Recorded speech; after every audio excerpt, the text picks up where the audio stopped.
My late father was picked up in his teens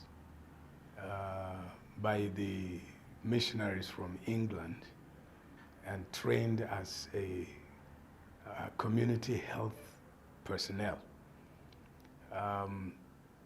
He told me that it was while he was at the medical school training that I was born. So I was born in 1958 at the medical school where the missionaries had taken him to train. Shortly after he graduated from the training, he was moved back to the area we come from and was posted to serve in rural community health centers. So he was being moved from one rural community to another as the need arose. My name is Gabriel Obadiah Makan. I grew up in a very rural community, though with a little bit of privilege of being a child of the missionary trained, okay? I'm second born in the family, and I have an elder sister. Now, the traumatic bit for me was when I was just about completing my primary education. We call it primary education here. I was probably about age 12 then. My father took ill and died. It was deeply traumatizing to me, something that I got really, really worried about was I was looking forward to going to the secondary school, and then my father died. So it was like, in terms of education, my future was completely shattered. And I recall how I cried deeply for the loss of my father, as well as, you know, what I considered as a bleak future since my father passed. However, you know, God has a way of intervening in one's life, and that is what I can testify. My uncle, who again is late, you know, now took me, and he himself was a recovering war veteran, and he took me to another city, northern part of Nigeria, where I lived with him, and he sent me to a private commercial institute where I would say I learned the foundation of becoming a professional secretarial administrator. So I got the foundation, and years later, moving back to the state, destiny just had it that I eventually got employed to work in the state government, and then my career developed from there as a professional secretarial administrator. Later, I acquired a diploma in public administration, and some years later, I also got trained in responding to conflicts in Birmingham, United Kingdom. So I hold a certificate in responding to conflict. Later again, I got trained by the US State Department. I was a participant in the International Visitors Leadership Program of the United States. So I got exposed to a very broad spectrum of public affairs, and I got my leaning in leadership from that training. I also attended courses in development management. Again, that kind of introduced me to development work, being able to get involved with development work at different levels. Currently, I'm involved in conflict resolution or conflict management or conflict intervention.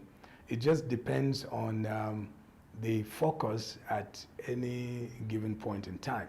So I'm involved in working with conflict and working in conflict areas. I'm also involved in leadership development, looking at how to add value to those who are interested and desirous about building their capacity to lead in any aspect of life, any sphere of life. Leadership cuts across. And so I have passion, and I've been involved in bringing resources and connecting into opportunities to add value to the lives of those who are interested in building their capacity, either as practicing leaders or emerging leaders. It is often said that conflict is inevitable in life. Even among siblings, we get to have conflict. And so in the larger society, there are various kinds of conflict, all right? It just depends on the magnitude of that conflict. But the kind of conflict that I've been involved in is, conflict between groups, right? Communities, right? So we would capture it in a word we call ethno-religious conflicts. So conflicts have occurred, especially in this 21st century, in the part of the world that I live in. We have encountered very, very, violent ethno-religious conflicts. And part of the work that I've been involved in doing is to see how we can, step in and help in creating awareness amongst people as to the gravity of conflict if it's not properly managed.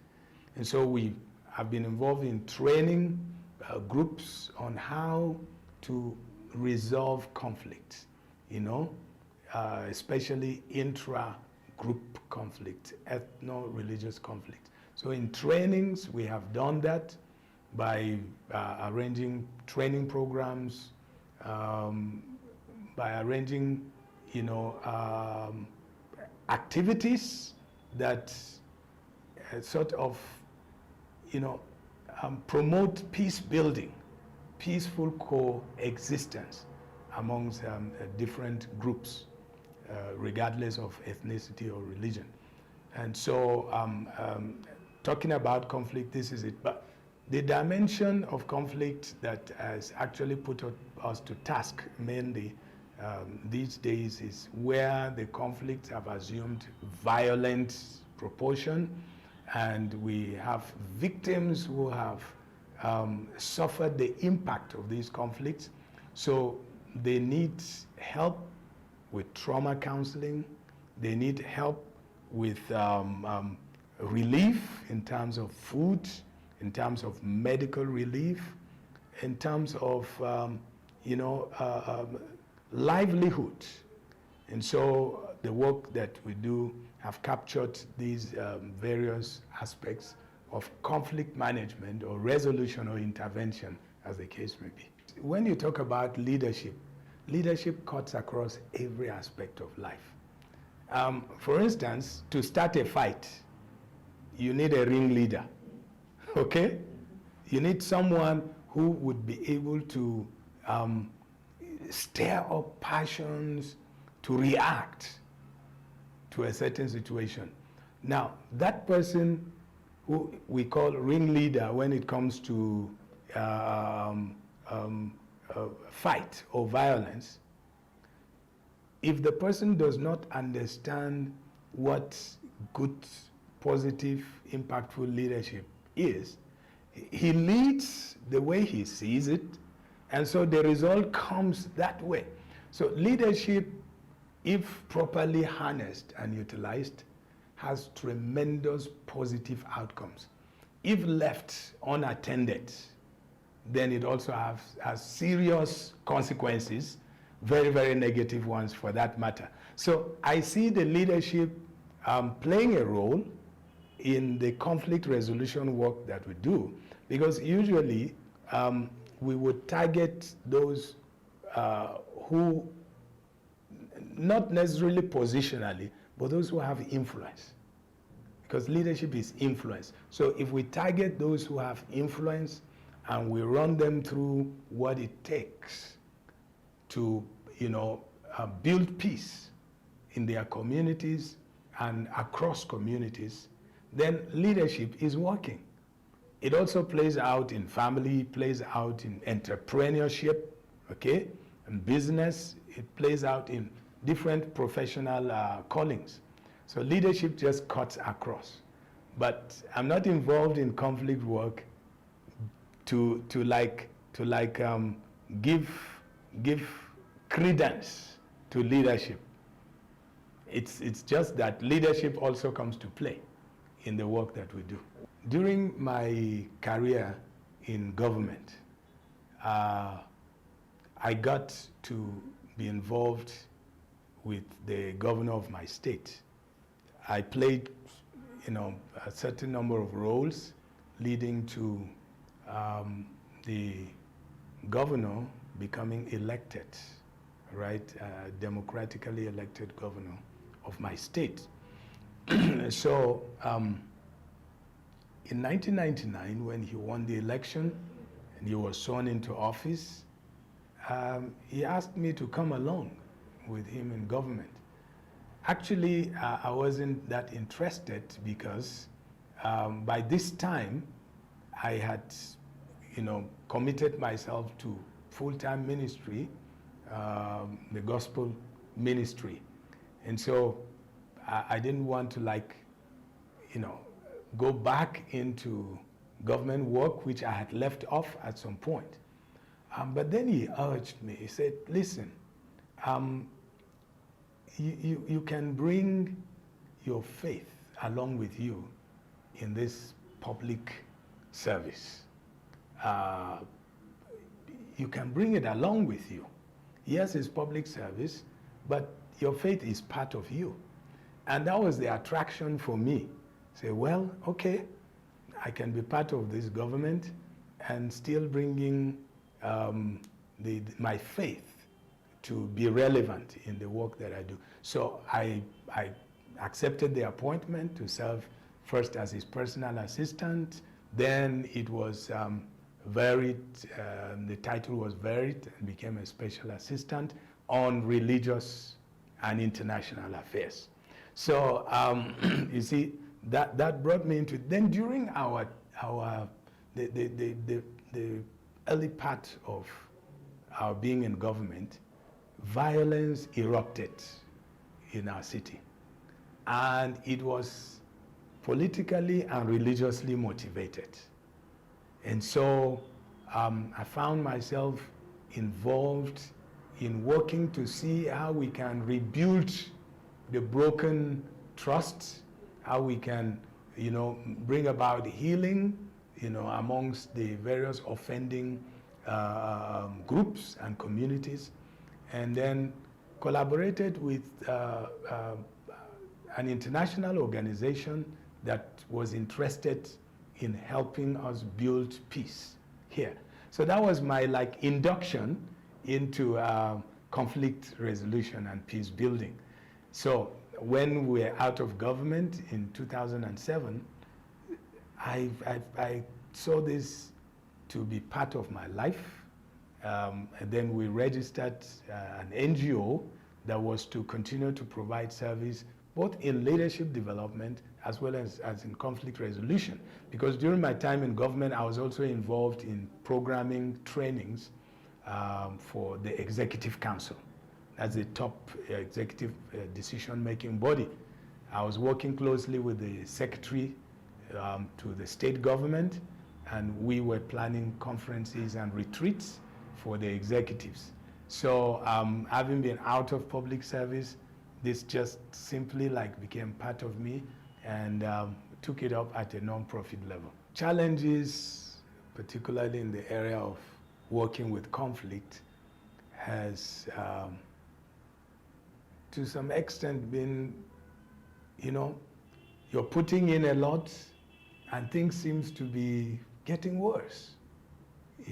They put in a lot in terms of dialogue in peace building, and putting a lot in terms of training, building capacity in conflict resolution, and the conflict simply does not abate, but it just deteriorates. So it gets pretty discouraging to see that much is being done in that area and the conflict takes a deepening, dimension. So it actually gets discouraging. So you wonder now what you're doing, how much impact is it making?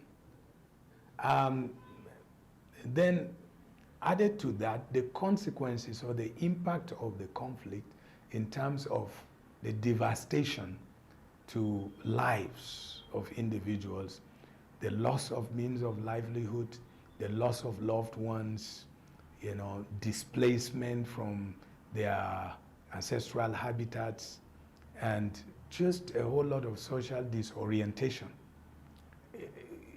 It's something that when one thinks about, it's dampening, it just dampens one's heart, and you wonder whether the work is really worth doing. But I've said this before, any life lived without reference to God is a life not worth living.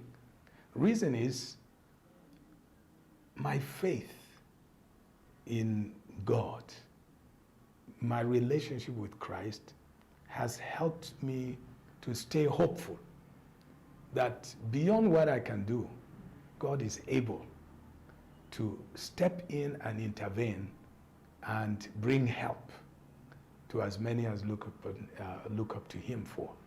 And so in moments of discouragement, I apply my faith, get back to God, seek God for strength, for determination, courage to still continue in spite of what looks like an unsuccessful bid.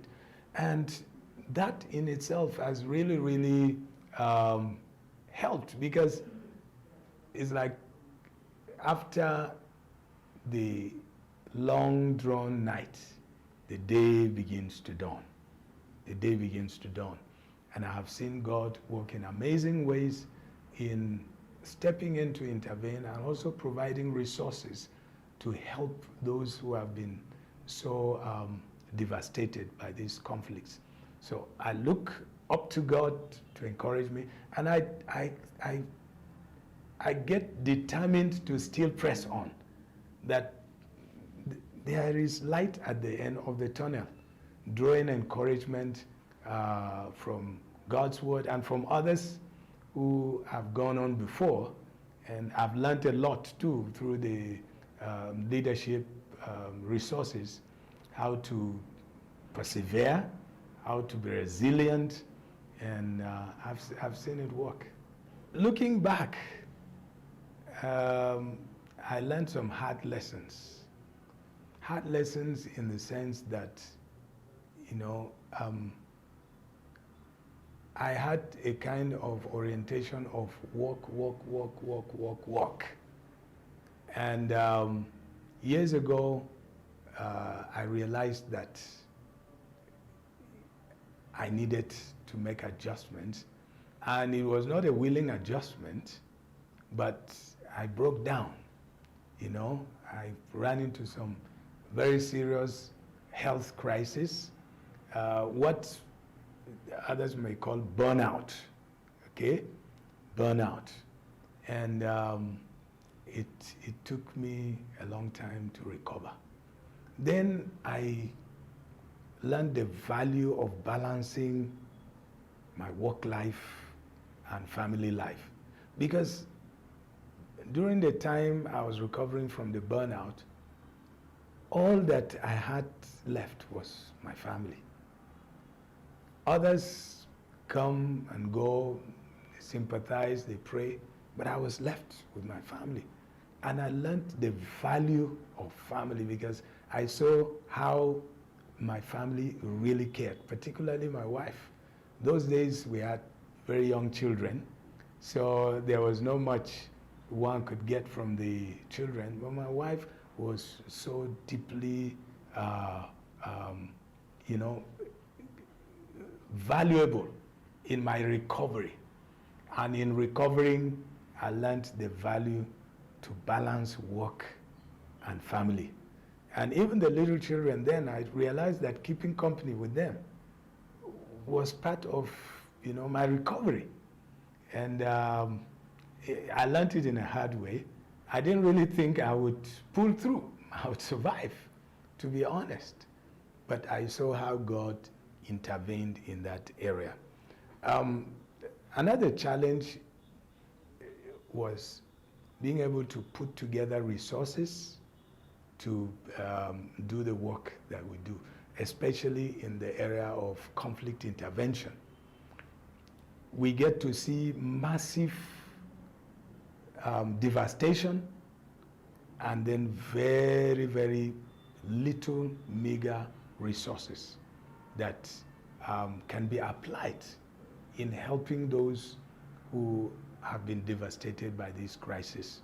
So sometimes it gets kind of discouraging, kind of makes one wants to like pull back, you know, because you get to work among people that have been broken, and you don't have some substance, some means to help them out, to bring encouragement. It's kind of very, very scary. So there have been times I felt like, wow, let me just stay away, you know, because I don't have the resources to help these people out of the situation they find themselves. But then again, persevering, working diligently, working hard, being open in terms of opportunities to connect and collaborate has brought tremendous gains. So I had to look beyond myself, you know, who can I connect with? Who can I collaborate with? Who can we network with? You know, so that as long as we share common values, all right, we can collaborate, we can work together to be able to reach our goals, mutually. When you have a vision or an idea, remember that there would be others who would contribute to that idea, to that vision in bringing it to pass. So learn to be open. Learn to be open. Learn to look out. Make room for others to be part of what you're doing. You know, I know sometimes we have the impression of, I want to be seen as the sole owner of what I'm doing. And so kind of, so that I can keep the glory, take the glory. But in the work that I do, and I believe it applies to other aspects of life as well, business, profession and all. You need other people to make input into what you do to enable you reach your goal. So some people would call it destiny helpers. Destiny helpers. There are those that would come in to help. In helping, they also will be fulfilling their destiny. So it's important in whatever one wants to do, in whatever calling, whatever business that you do, always be open, all right, to others who can come in, add value to what you have, and help you to reach your goal. Absolutely important.